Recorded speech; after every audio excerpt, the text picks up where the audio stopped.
Hello, my dear friends. Hope you're all safe and as busy as me. I hope you like my videos and you have already subscribed, and if you are not subscribed, please do subscribe my channel. Please do bell icon so that you will be getting notifications of my videos. Now, let us move to today's session. Today we are going to discuss about pile foundation. Friends, pile foundation is one of the biggest and vast subject in civil engineering, in the technology or civil engineering activities. It's a subject in itself. So what is the pile engineering, pile foundations we are studying about, the reference and the casting and boring and testing.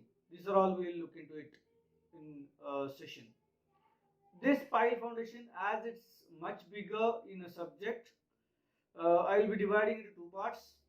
Today we will discuss about pile foundation, type of foundation, and casting, boring and other methods. Whereas in the next session we will focus on testing. Okay, so let's start pile foundation. Now, when we say pile foundation, there is an Indian standard as well as Indian Road Congress which has approved a pile foundation specification. The Indian standard for pile foundation is 2911 part 1, 2, 3, 4 as well as IRC 78 2014.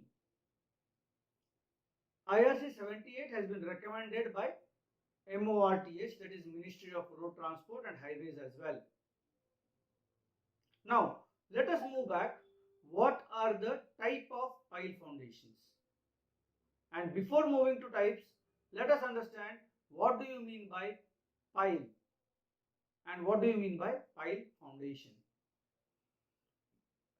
As per IS 2911 and IRC 78, the definition of pile is a vertical shaft which helps to transmit the load of structure to the competent subsurface strata by the resistance developed from bearing at the toe or skin friction along the surface, and or sometimes both, that is friction and end bearing. End bearing means the soil, the shaft or a concrete shaft or whatever the shaft, it is resting on the strata or competent strata to take the load enough. That is called as a bearing. The pile may be required to carry uplift and lateral loads beside the direct vertical load as well. That means the bearing, by doing socketing, we can always solve a purpose of avoiding uplifting pressure also. Okay. Now, the construction of pile requires a careful choice of piling system. That is depending upon subsoil conditions, load characteristics of the structure, the permissible limits of total and differential settlement, unsupported length of pile under skirt, and any other special requirements of project as are also the equally important criteria for adoption. Now, here let us see what are the factors which are used and affects the selection of type of pile. First is nature of structure, loading conditions, availability of fund, that is how much fund is available, because that's again a bottom line of the project, availability of material and equipments, type of soil and its properties, groundwater table, self weight of pile, durability of pile, cost of pile, maintenance cost, length of the pile required, number of piles required, facilities available for pile driving. When I say facilities, that means valley, water, river, seabed or a seashore. Okay, so the conditions not only for pile driving but also for arrangement for driving equipments, right? That is also important to consider. And last but not the least, presence of acids and other minerals in the soil that would injure the pile. So half of the data which we saw in this, that is related to subsoil conditions, substrata condition, subsoil condition, and these data we can get it through geotechnical investigation. So now we are coming back to again basic of the pile, that is understanding the substrata conditions. We must dig, we must explore the subsoil strata below the ground level before directly starting the drilling of pile. That is called as a geotechnical investigation, and that will be done by using many methods. Out of that, one is tripod rig, which will be used as a boring, which will have 100 mm dia. There are hydraulical rigs and tripod rigs. Tripod rigs are mechanical and very basic level rigs, which will be drilling down the OGL till the strata designed. Whereas the hydraulic rigs are very well competent enough with 2 or 3 edge supports, and it will be the accuracy of verticality will be maintained in that rig. Okay, so you can see the picture somewhere, the geotechnical investigation rigs, how they look like and what are the type of rigs. Now,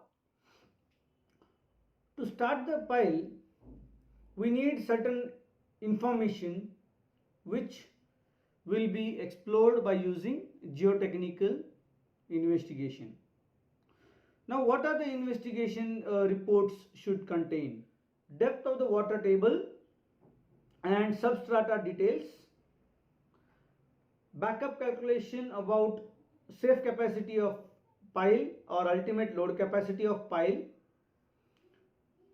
availability and provision of type of piles, and anchorage of cartilage for reaction. I'm going to explain this cartilage and reaction methods in a session 2 about testing, as it's directly related to the testing.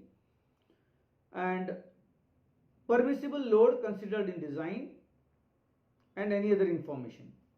Now, geotechnical investigation is a part of pile design as well. So the geotechnical boring will be done with, as I mentioned, a tripod or a hydraulic rig, and the data will be collected at every 1 to 1.5 meters from the OGL, that original ground level. The data will be recorded, the type of soil, but the sampling should be taken by SPT method, that is standard penetration test, or soil penetration test also it will be called in some places. So SPT method, we should take the sample. You can see the sample of some peaks showing the SPT. Such kind of samples will be collected, which will help the geotechnical consultant to understand the substrata conditions. Now, as we go down, the substrata will start getting more and more harder, right? And SPT values will be increased. For example, the soil is a bit loose or in original condition, the SPT value may come around say example 10, 15. Now, as you go deeper, the soil N value will start increasing, and at some stage the N value will go up to N number, that is we will not get any kind of penetration. So there are three issues might have occurred, that is either there will be a rock strata or a dense soil. Most of the times dense soil will give you the reading of hard strata, but actually it's a soil. So in that case we might have to collect the undisturbed sample of that level, or even the disturbed sample can be collected provided we are unable to collect the undisturbed sample. In geotechnical language it will be called as a UDS, that is undisturbed soil or undisturbed sample, and DS, that is disturbed sample. Okay, if during geotechnical investigation if we encounter a rock, then the classification of rock has to be mentioned, that is either soft rock, weathered rock, hard rock, etc. It has to be mentioned in the geotechnical investigation. This data will help the pile designer to decide the type of pile. Okay, now what are the types of pile available in the industry? Let us look at it.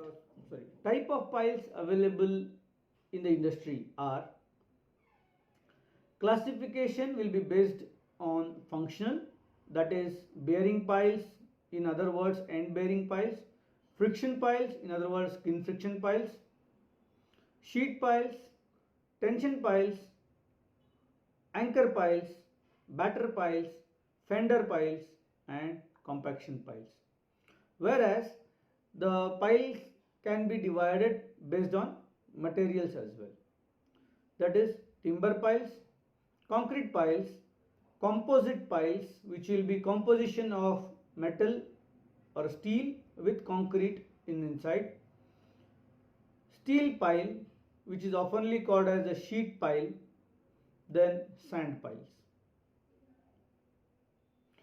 Let us move towards end bearing piles and friction piles, because that's the most commonly used piling method in infrastructure as well as building projects.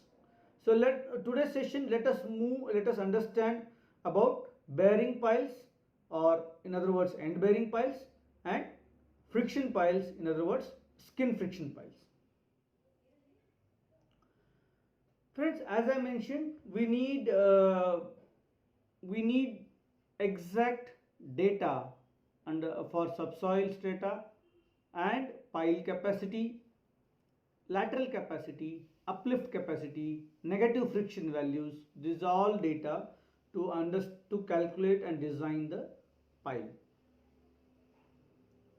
Along with that, the most important thing is geographical condition for boring the pile.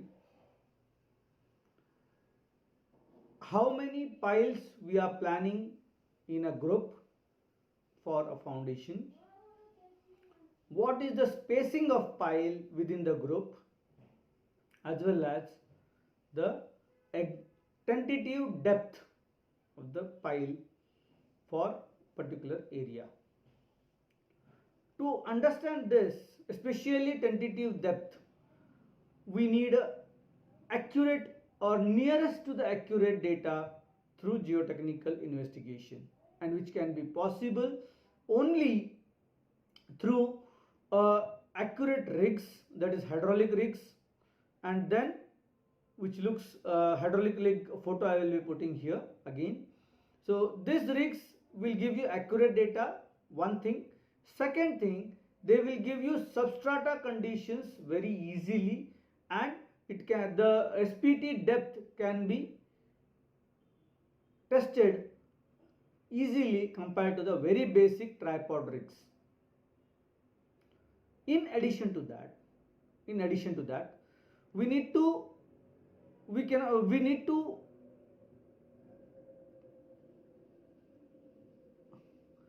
select the pile geotechnical boring location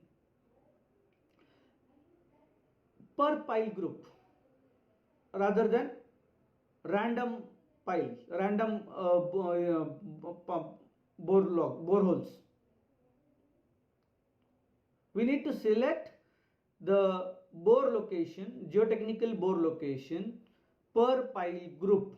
It is my recommendation to avoid any kind of inaccurate pile substrata details. So generally, as per my experience, we should go minimum one geotechnical borehole per pile cap, that is pile group, so that at least we will be sure that nearby either adjacent area of that particular bore will have same substrata, and the designer will get help to select the depth of the pile. Next, we have got the substrata conditions, we have got the spacing of piles, we have also got the geographical location and arrangements for our rig locations. We have also got the drawing for pile cap and reinforcement details for pile. We need a pile cap drawing to understand the pile anchorage or pile rebar anchorage within the pile cap, because the pile, though we cast the pile from your OGL, we will be using the pile and its efficiency only from cutoff level, and cutoff level generally will be considered as anchorage within the footing, which looks like this. I'll share the photos again, which shows the cutoff level and arrangement of anchorage in the pile cap. When we consider the spacing of pile, we cannot drill the pile immediately one after the another, considering the vibrations. Generally, what I recommend as per my experience is, consider that there are 6 pile in one group. So first we will be casting pile number 1 in the group, and then pile number 6, then pile number 2, then pile number 5, then pile number 4, 3, which will help to avoid the vibration to the adjacent or nearest piles. Vibration will cause in 2 parts. One, if pile is not cast and the bore is open, there are chances of collapse. And if pile is cast and it doesn't have sufficient drying time or setting time, or because it's not exposed, so it takes its own sweet time for setting, then if we start drilling or boring near to it, that may cause a micro crack inside the pile. So we should avoid boring or any kind of vibrations near either a empty pile bore or a freshly cast pile. Now there is an equipment of pile boring called as auger or a rotary auger rigs. Most of the time it will be a mechanized rotary rig, but in shallow depth or a less depth pile, some industrial practices do use a tripod boring as well, but it's always suggested to go for a rotary rig for accurate and consistent and vertical shaft boring. Some of the rigs also have option of uh, understanding the subsoil condition during boring itself. But as many of or majority of pile boring rigs have only option of drilling, IRC suggests to go for pile penetration ratio document and pile termination criteria document before starting of any kind of pile boring. Pile penetration ratio is nothing but a correlation between a drilling rig equipment versus the soil. Because once you start drilling, you don't have an option to assess the soil condition in terms of N value, and designers will give you the substrata termination details or study details based on N value. So we should correlate the drilling equipment and soil condition with respect to N value. So how it will be done?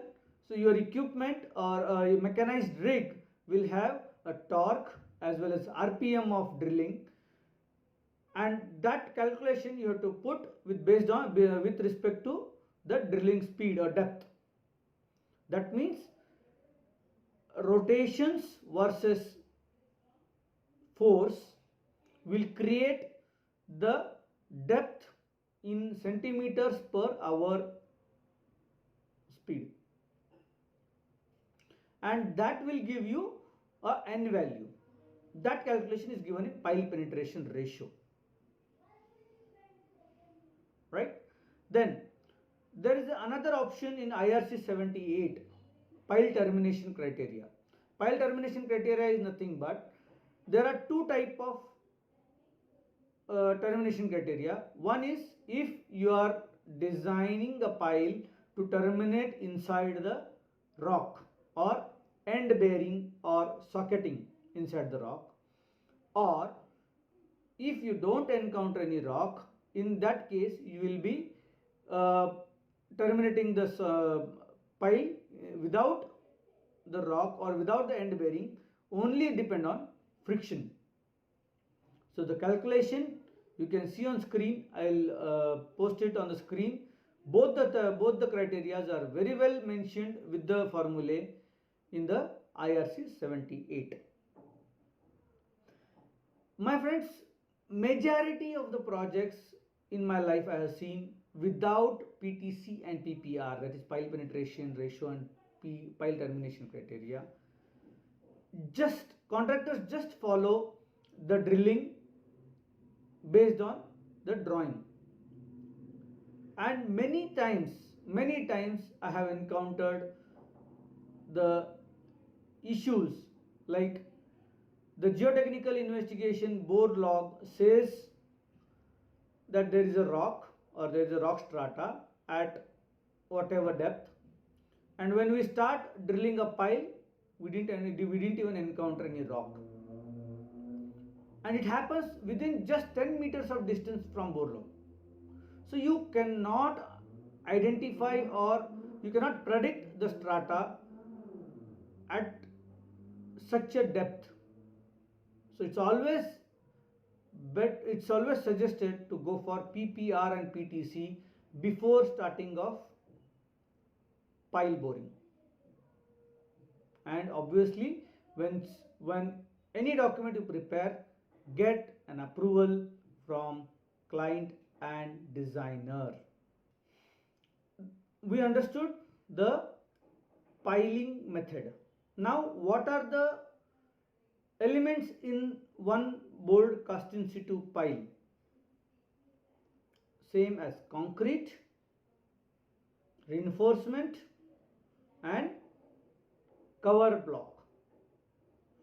Apart from this, there is one important aspect of pile, that is stabilizing the wall of the shaft. That means if there is a wet surface or water ingress.